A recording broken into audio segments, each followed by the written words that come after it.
Hello, this is Bhumika Singh for News9 Live, and today we delve into the heart of the global efforts to combat climate change.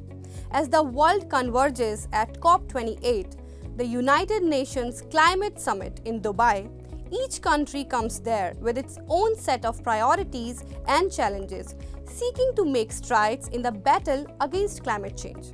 Let's explore the key players and their agendas in this pivotal event that unfolds from November 30 to December 12. Have a look.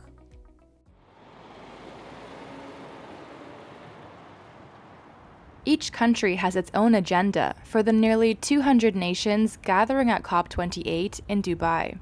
And finding consensus is a challenge, as UN climate negotiations need unanimous support to pass. Here are some of the climate summit's main players and what they're looking for. China, the world leader in both clean and dirty energy. It's responsible for 30% of annual global emissions, making it the world's biggest greenhouse gas emitter. But it also has more renewable energy capacity than anywhere else. China has been feeling the impacts of climate change through heat waves, floods, and extreme drought. Despite having the world's second largest economy after the US, it sees itself as a developing nation in climate talks and argues wealthy, developed nations like the US should move first and fastest in policy and finance. It's part of the bloc of basic countries alongside South Africa, Brazil, and India, who argue the same. The United States is the world's second largest emitter. It comes to Cop28 a year into rolling out a $369 billion plus subsidy package for electric vehicles and other green products. Its Inflation Reduction Act is expected to triple the country's clean energy capacity by 2030. But U.S. delegates will face pressure at Cop28 after Washington pledged no new climate cash to the United Nations this year. It supports a Cop28 deal to phase out CO2-emitting fossil fuel use, despite being the world's biggest oil and gas producer.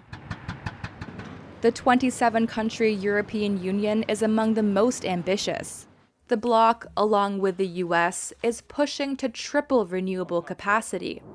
It also aims to end new coal-fueled power plants, phase out fossil fuels, and power electricity grids with renewable sources in the 2030s.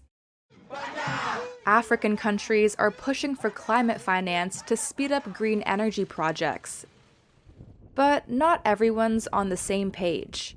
Some, like Kenya, Ethiopia, and Senegal, have backed calls for phasing out fossil fuel production. Others, like Mozambique, want to develop their reserve of gas to capitalize off European gas demands. But they do agree that any deal on phasing out fossil fuels must allow poor nations to develop reserves in the short term to alleviate energy poverty. Meanwhile, as the world gathers at Cop28, India's Prime Minister Narendra Modi's two-day visit to the UAE from November 30 to December 1 amplifies India's commitment to combating climate change. Stay tuned to News9 Live for more such updates, and don't forget to like, share and subscribe.